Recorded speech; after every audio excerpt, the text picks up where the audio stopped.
એક મહત્વપૂર્ણ ખબર આવી રહી છે। મોચા ગામે પહોંચ્યું છે ન્યૂઝ 18 ગુજરાતી અને ખાસ મોચાથી કુતિયાણાનો હાઈવે પાણીમાં ગરકાવ છે, જેની તસવીરો સામે આવી રહી છે। અનેક ગામો બેટમાં ફેરવાયેલા છે, જેમાં કડચ, બગસરા, ફુલરા અને હંટરપુર આ ગામો જે છે તે બેટમાં ફેરવાયેલા છે। બાથરોટ, બાલાગામ પણ બેટમાં ફેરવાયું છે। હજુ સુધી તંત્રની ટીમ આ ગામોમાં નથી પહોંચી શકી, પરંતુ ન્યૂઝ 18ની ટીમ આ ગામોમાં પહોંચી છે અને ખાસ ગ્રાઉન્ડ રિપોર્ટ આપના માટે લઈને આવી રહી છે। અમારા સંવાદદાતા પણ પોરબંદરના અલગ અલગ ગામોમાં જઈ રહ્યા છે। માણાવદર તરફ જવાનો રસ્તો છે તે અત્યારે બંધ જોવા મળી રહ્યો છે। કોઈએ અહીંથી બાલાગામ કે ઓસા જવું હોય તો તે નથી જઈ શકતો। ત્યારે અહીંના સ્થાનિક લોકો છે, આપણે તેમની સાથે વાતચીત કરવાનો પ્રયત્ન કરીશું કે આખરે તેમનું શું કહેવું છે। દાદા, શું કહેશો કે આ પ્રકારની પરિસ્થિતિ તમારા ગામમાં? પરિસ્થિતિ ગંભીરમાં ગંભીર પરિસ્થિતિ, બધી પૂરું થઈ ગયું। પાણી શિયાળીકોર પાણી, ઘરોમાં પાણી, કોઈ ખાવાનું નથી। અઠવાડિયા કોઈ થોડા દાણા હોય દરાવી અને થોડું ખાધું બધા, એવી પરિસ્થિતિ છે સર। અને ગામમાં કેટલા ઘરોની અંદર પાણી ઘૂસી ગયા હતા? પછી ઘૂસી જાય તો શું કરો છો તમે? ઘૂસી જાય એટલે ઉસાણમાં વ્યાદ આવીએ, ઉસે જગ્યાએ વ્યાદ આવી, તાલપત્રી બાંધીને રહીએ। પછી થોડું અનાજ હોય એ ખાઈએ, દરાવીને ખાઈએ। એમાં લાઇટે નથી, દરાવાને ધાંધિયા થાય। ધાનની પણ કમી છે। શું કહેશો કે આ પ્રકારની પરિસ્થિતિ ગઈકાલે થઈ હતી? એક ડેડ બોડીને અહીંથી કઈ રીતે તમે કડચ લઈ ગયા હતા, શું કહેશો? એક ડેડ બોડીને અમે રિક્ષા લેવી પડી હતી। એની પાછળ અમે રિક્ષા પાછળ 4-5 છોકરા મળી અને ધક્કો મારીને માંડ ડેડ બોડીને ત્યાં પુગાડીએ। માધુપુરના પીએસઆઈ સાહેબ હતા શ્રી, એનડીઆરએફ ની ટીમે સાથે હતી, પણ અહીંથી 3 કિલોમીટર અમારે તો પાણીમાં હાલીને જ જવાનું હતું। ડેડ બોડીને તો અમે રિક્ષામાં ખાલી રાખી ને બધા હાલી, લોકોએ રિક્ષાને ધક્કો મારી તાત્કાલિક 1.5 કિલોમીટર પાણીમાં હાલીને ત્યાં પુગાડી, ત્યાંથી ઉડાની વ્યવસ્થા કરી માધુપુરના પીએસઆઈ સાહેબે। એ પછી ડેડ બોડી અમે લગભગ 1.5-2 કલાક ડેડ બોડી અહીં પડી રહી। એ પછી અમને હોડીની વ્યવસ્થા કરી, એનડીઆરની ટીમ આવી પોરબંદરથી। એ પછી સાહેબ અમે અહીંથી એ ડેડ બોડી મોકલાવી। ડેડ બોડીમાં અમારે 3 થી 4 માણસોને જ મોકલેલા, વધારે એકેય માણસો નો જવા દીધા। જીવતા જીવતો સંઘર્ષ કરવો પડે છે, પરંતુ પણ સંઘર્ષ કરવો પડે છે। આ પ્રકારનો કિસ્સો સામે આવ્યો છે। આજુબાજુના ખેતરની અંદર મગફળીનું વાવેતર હતું। અંદાજિત કેટલા ખેડૂતોએ અહીંયા મગફળીનું વાવેતર કર્યું હશે અને કયા પ્રકારની પરિસ્થિતિ? મોટાભાગના ખેડૂતો ખાલી કેટલા પાક લઈ શકે છે? આ મોટાભાગના ખેડૂતો અત્યારે વાવેલી હતી મગફળી, પછી 2 થી 3 પાક લઈ શકે છે। કોઈ લસણ વાવે, કોઈ એવું ઘઉં વાવે, એવું હાલે છે। પણ અત્યારે તો આ જે છે એ બધી ફેલ થઈ ગયું, પાણી ભરાઈ ગયું, એટલે અત્યારે કઈ થાય એમ નથી ખેડૂતને। ચોક્કસ તો અત્યારે કઈ થાય એવું નથી। શું કહેશો? ખેડ પંથકના ખેડૂતની વાત કરીએ તો ખેડ પંથકનો ખેડૂત છે, શિયાળો, ઉનાળુ, ચોમાસું 3 પાક હોય। આ 3 પાકમાંથી કયો પાક લઈ શકે અને અન્ય પાક નથી લઈ શકતો? આની પાછળનું કારણ શું છે? પાક તો નથી લેવાતો એનું કારણ છે કે અટાણે પાક તો લઈ શકાણો, તો આપણે મગફળી તો વાવી એના માથે તો પાણી ફરી વળ્યા। એ તો મગફળી તો ક્યાંય દેખાતી નહીં, મગફળી તો અમારો પાક ફેલ થઈ ગયો, બરોબર। તો એ વરસમાં એ 1-2 અમારે આ બધી અમારે કોઈ દહણ છે, કોઈ ડુંગળી છે, કોઈ એ રીતના। ચોક્કસ તો કોક લસણ વાવે છે, કોક ડુંગળી વાવે છે, કોક ચણા વાવશે અને કોક ઘઉં વાવશે। આ પ્રકારની પરિસ્થિતિ ખેડ પંથકની છે। મોચા ગામના દ્રશ્યો છે, જોઈ શકાય છે કે કઈ રીતે ખેડૂતોની હજારો વીઘા જે ખેતીલાયક જમીન છે તે પાણીની અંદર ગરકાવ થયેલી જોવા મળી રહી છે। અહીંના લોકોનું કહેવું છે કે ખેડ પંથકની હાલત જ કંઈક આ પ્રકારની છે। જે પ્રમાણે જૂનાગઢ સહિતના જે જિલ્લાઓનું પાણી અહીં આવે છે તેના કારણે હજારો વીઘા ખેતરો છે તેનું પાણીની અંદર ધોવાણ થઈ જાય છે, માટીનું ધોવાણ થાય છે તેવું તેમનું કહેવું છે। અને તેના જ કારણે ચોમાસું પૂર્ણ થયા બાદ શિયાળાની અંદર તેઓ ઘઉં તેમજ મોટા ભાગે ચણાનું વાવેતર કરતા હોય છે। અંકિત પોપટ, ન્યૂઝ 18 ગુજરાતી, મોચા ગામ। તો પોરબંદરના ઉપરવાસમાંથી વરસાદી પાણીની સતત આવક થઈ રહી છે। જનકપુરી સોસાયટી, સુદામા પાર્ક, બાલવાટિકા સહિતના વિસ્તારો હજુ સુધી પાણીમાં ગરકાવ છે। ઉપરવાસમાંથી આગામી 1 થી 1.5 મહિના સુધી પાણીની આવક રહેશે। સ્થાનિકોનું કહેવું છે કે ઉપરવાસમાં જ્યાં સુધી વરસાદ વરસતો રહેશે ત્યાં સુધી પાણીની આવક થતી રહેશે। દર વર્ષે લોકોને ધસમસતા પાણીમાંથી પસાર થવું પડે છે। વેપાર ધંધા માટે તેમજ બાળકોને સ્કૂલે લેવા મૂકવા માટે પાણીમાંથી પસાર થઈને જવું પડે છે।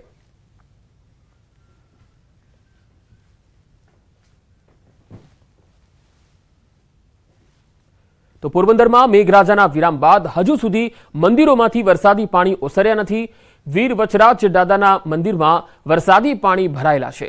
પૂજારી મહેશ ગીરીએ જણાવ્યું છે કે 2 દિવસ પૂર્વે લોકોના ઘરમાં પાણી ઘૂસી જતા અહીં આશરો આપવામાં આવ્યો હતો.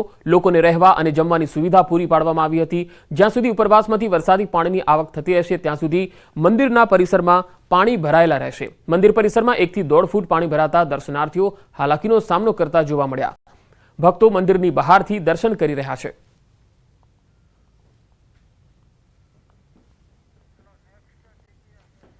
વરસાદી પાણીથી પારાવાર હાલાકી જોવા મળી રહી છે. મીઠાપુરમાં સૂરજ કરાડીમાં હજુ પણ વરસાદી પાણી ઓસર્યા નથી અને મુખ્ય માર્ગ અને ઘરો હજુ પણ પાણીમાં ગરકાવ છે. પાણી ભરાયેલા હોવાથી લોકોને જીવન જરૂરિયાતની ચીજવસ્તુઓ લેવા હાલાકી પડી રહી છે. સ્થાનિકોના મતે તે દિવસથી જમવાનું પણ નથી બનાવી શક્યા તો કેટલાક ફક્ત મમરા ખાઈને ગુજરાન ચલાવી રહ્યા છે. પાણી ભરાયેલા હોવાથી કેટલાકે શરીરે ખંજવાળ આવતી હોવાની પણ ફરિયાદો કરી છે. આ સ્થિતિમાં કોઈ તંત્ર તરફથી ફરક્યું ન હોવાનો સ્થાનિકોનો દાવો છે.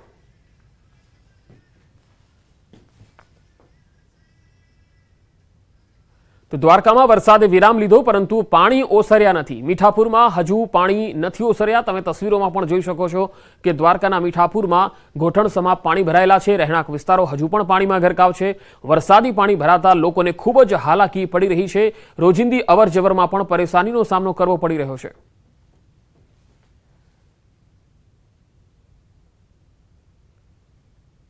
તો દ્વારકાના કલ્યાણપુરથી પણ તસવીર આવી રહી છે. કલ્યાણપુર પંથકમાં ફરી મેઘરાજાની પધરામણી થઈ છે.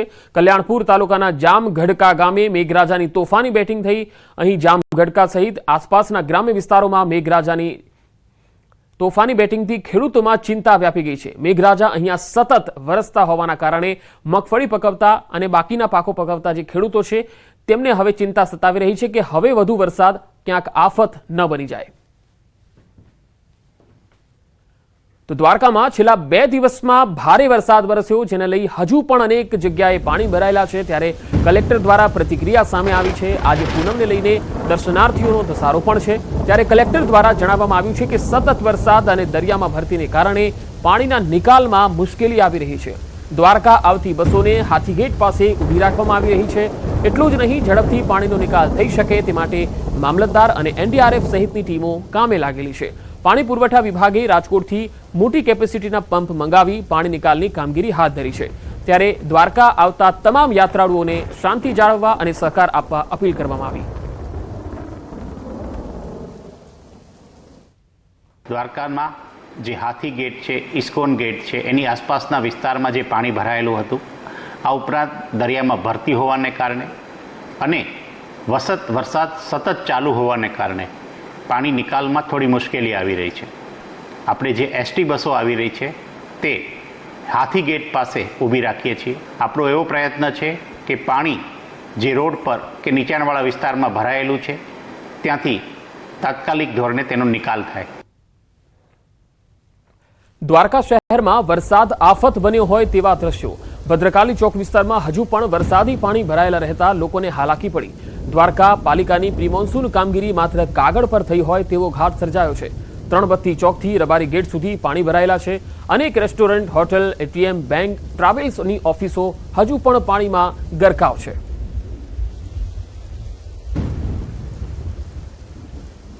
તો હવે આપણે બતાવીએ દ્વારકાના નાગેશ્વર જ્યોતિર્લિંગના દ્રશ્યો. આ તસવીરો જુઓ. નાગેશ્વર જ્યોતિર્લિંગ વિસ્તારમાં જે ધોધમાર વરસાદ થયો તેના પગલે અહીંયા સુંદર દ્રશ્યો પણ જોવા મળ્યા. ખુદ મેઘરાજાએ ભગવાન ભોળાનાથને જળાભિષેક કર્યો હોય તેવા આ દ્રશ્યો. નાગેશ્વર જ્યોતિર્લિંગ મંદિરમાં શિવલિંગને જળાભિષેક કરતા મેઘરાજા જોવા મળ્યા. નાગેશ્વર જ્યોતિર્લિંગ મંદિરના ગર્ભગૃહ સુધી પાણી પહોંચી ગયા છે. ભારે વરસાદના કારણે મંદિરમાં વરસાદી પાણી પહોંચી ગયા જેનો આ વિડીયો સામે આવ્યો છે.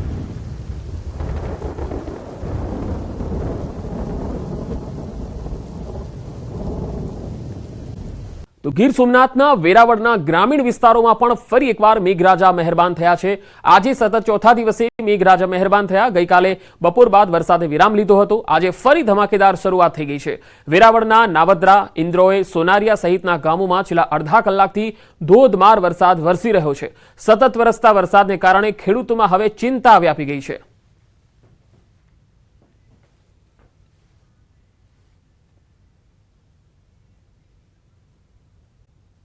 ખંભાળિયામાં ફરી એકવાર વરસાદ શરૂ થયો હોવાના અહેવાલ છે. ગ્રામીણ વિસ્તારોમાં ફરી વરસાદ થયો.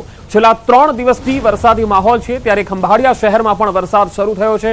વિજલપર, કેશોદ અને ભારથરમાં પણ વરસાદ પડી રહ્યો છે. તો દ્વારકાના ખંભાળિયાથી આવી રહ્યા છે સમાચાર. અહીંયા ફરી એકવાર વરસાદ શરૂ થઈ ગયો છે. ગ્રામ્ય વિસ્તારોમાં અનેક વિસ્તારોમાં ધોધમાર તો ક્યાંક ધીમી ધારે વરસાદ શરૂ થયો છે. છેલ્લા 3 દિવસથી દ્વારકા અને ખંભાળિયા, કલ્યાણપુર વિસ્તારમાં વરસાદી માહોલ છે. ખંભાળિયા શહેરમાં પણ સવારથી જ વરસાદ શરૂ થઈ ગયો. વિજલપર, કેશોદ અને ભારથરમાં વરસાદ થયો. તમે તસવીરોમાં પણ જોઈ શકો છો કે ગ્રામ્ય વિસ્તારોમાં હાલત કફોડી બની રહી છે, કારણ કે ધોધમાર વરસાદને કારણે માર્ગ જે છે એ બેહાલ બની ગયા છે. અવરજવર મુશ્કેલ બની રહી છે અને પાણીનો ધસમસતો પ્રવાહ છે એ ગામમાંથી પસાર થઈ રહ્યો છે અને ખેતરો પાણીથી તરબોળ બની રહ્યા છે.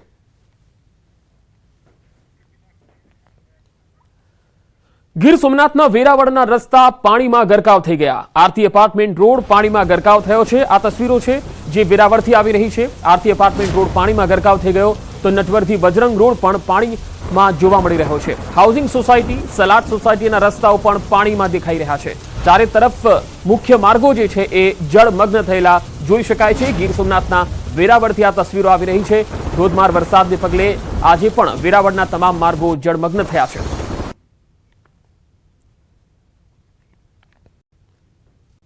તો વેરાવળથી આ તસવીરો આવી રહી છે, જ્યાં નટવરથી બજરંગ રોડ પાણીમાં ગરકાવ દેખાઈ રહ્યો છે. અવરજવરમાં લોકોને મુશ્કેલી પડી રહી છે. તો વેરાવળમાં સામેલાધાર વરસાદ બાદ પાલિકા ચીફ ઓફિસર જેસીબી લઈને નીકળ્યા છે. લબેલા રોડ પર ચીફ ઓફિસર જેસીબી લઈને પહોંચ્યા છે. સોસાયટીઓમાં ભરાયેલા પાણીના નિકાલ માટે જેસીબી લઈને નીકળ્યા છે. જોકે વેરાવળમાં હજુ પણ અનેક સોસાયટી પાણીમાં ગરકાવ છે. આ મુદ્દે ચીફ ઓફિસરનું કહેવું છે કે એ હાઈવે ઓથોરિટીનો પ્રશ્ન છે.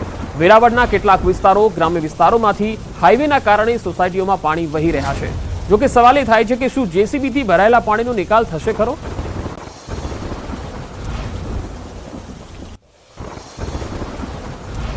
તો ગીર સોમનાથના વેરાવળમાં વધુ 4 ઇંચ વરસાદ ખાબક્યો છે. 2 કલાકમાં જ 4 ઇંચ વરસાદ ખાબક્યો. અહીંયા 4 ઇંચ વરસાદના કારણે વેરાવળના અનેક વિસ્તારો બેટમાં ફેરવાયેલા છે. પાણી થઈ ગયા છે. સૂત્રાપાડામાં પણ મેઘરાજાની તોફાની બેટિંગ આજે જોવા મળી છે. સૂત્રાપાડામાં 2 ઇંચ વરસાદ નોંધાયો છે.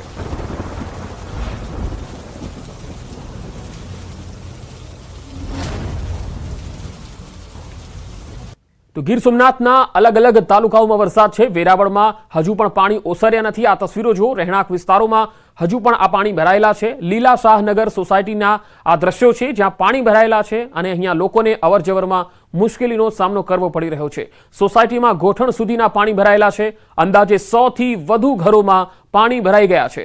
ઘરોમાં પાણી ભરાવાના કારણે લોકોમાં નારાજગી પણ છે તંત્ર પ્રત્યે. પાણીના નિકાલની વ્યવસ્થા ન હોવાથી દર વર્ષે અહીંયા આ જ પ્રકારની સમસ્યા હોવાનો દાવો થઈ રહ્યો છે. છેલ્લા કેટલાય વર્ષોથી ચોમાસામાં આ જ સ્થિતિ થતી હોવાની સ્થાનિકોની રાવ છે.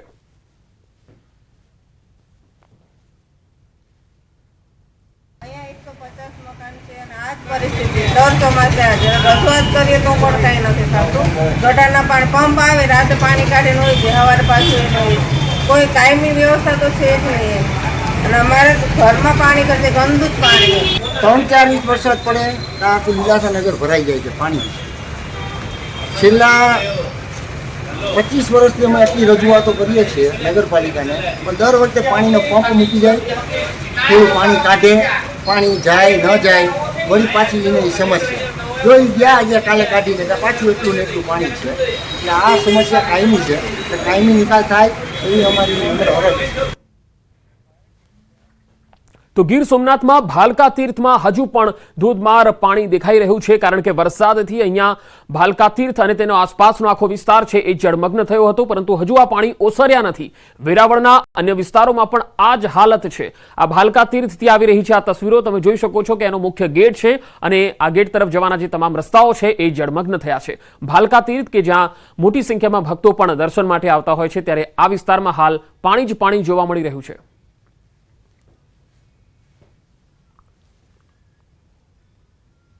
તો સોમનાથ મહાદેવ પર શ્રાવણ પૂર્વે મેઘરાજાનો મહાઅભિષેક. છેલ્લા 3 દિવસથી મેઘરાજા અવિરત અહીંયા વરસી રહ્યા છે. સોમનાથ મહાદેવનો જાણે જળાભિષેક થઈ રહ્યો હોય એ પ્રકારના દ્રશ્યો આવી રહ્યા છે. સોમનાથમાં શ્રીકાર વર્ષા અને સમુદ્રનો ઘૂઘવાટ જોવા મળે છે. યાત્રીઓને અહીંયા અદ્ભુત અનુભવ પણ થઈ રહ્યો છે. સોમનાથ મહાદેવ પર શ્રાવણ પૂર્વે મેઘરાજાનો આ મહાભિષેક છેલ્લા 3 દિવસથી મેઘરાજા અહીંયા અવિરત વરસી રહ્યા છે અને સોમનાથ મહાદેવને જળાભિષેક કરી રહ્યા છે।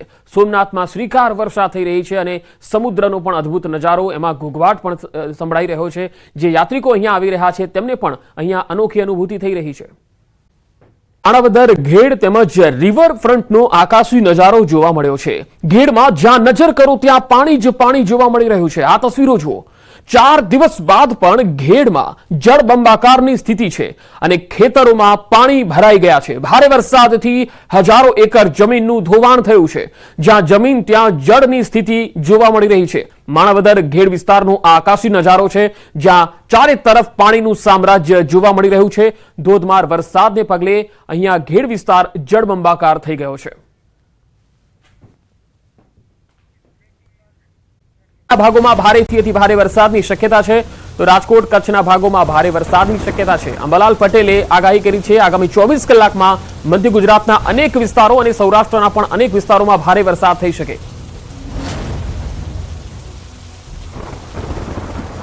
એટલે આગામી 24 કલાકમાં રાજ્યના વિવિધ ભાગોમાં વરસાદ આવવાની શક્યતા રહેશે। તારીખ 24 સુધી 25 સુધીમાં ગુજરાતમાં વરસાદ થવાની શક્યતા રહેશે, પરંતુ પંચમહાલના ભાગોમાં કેટલાક ભાગમાં ભારેથી અતિભારે વરસાદ થવાની શક્યતા રહેશે, જ્યારે ઉત્તર ગુજરાતના ભાગોમાં વરસાદ થવાની શક્યતા રહેશે। બનાસકાંઠાના ભાગોમાં વરસાદ થવાની શક્યતા રહેશે। વાવ, થરાદ અને રાધનપુરના વરસાદ થવાની શક્યતા છે। આ ભાગોમાં લગભગ 20 થી 25 ml એટલે 1 ઇંચ કે થોડોક તેનાથી વધારે વરસાદ થવાની શક્યતા રહેશે। પાટડી, દસાડાના ભાગોમાં પણ કંઈક સારો વરસાદ થવાની શક્યતા રહેશે। અને ગુજરાતના અન્ય ભાગો જોવા જઈએ તો દક્ષિણ ગુજરાતના ભાગોમાં આહવા, વલસાડમાં ભારેથી અતિભારે વરસાદ થવાની શક્યતા રહેશે। રાજકોટના ભાગોમાં ભારે વરસાદ થવાની શક્યતા રહેશે। કચ્છના ભાગોમાં ભારે વરસાદ થવાની શક્યતા રહેશે। પશ્ચિમ સૌરાષ્ટ્રના ભાગોમાં વરસાદ થવાની શક્યતા રહેશે। પરંતુ ઉલ્લેખનીય છે કે જે આફત કેર જે પશ્ચિમ જે સૌરાષ્ટ્રના ભાગોમાં હતું એ આફત કેરમાંથી હવે મુક્તિ મળતા ઝાપટા જેવો વરસાદ થવાની શક્યતા છે। પરંતુ આજે જોવા જઈએ તો ગુરુ પૂર્ણિમાની રાત્રે ચંદ્ર વાદળોમાં લગભગ ઘેરાયેલો છે તો સારો વરસાદ થશે, અને 8મનો ચંદ્ર પર વાદળોમાં ઘેરાયેલો છે તો સારો વરસાદ થવાની શક્યતા રહેશે।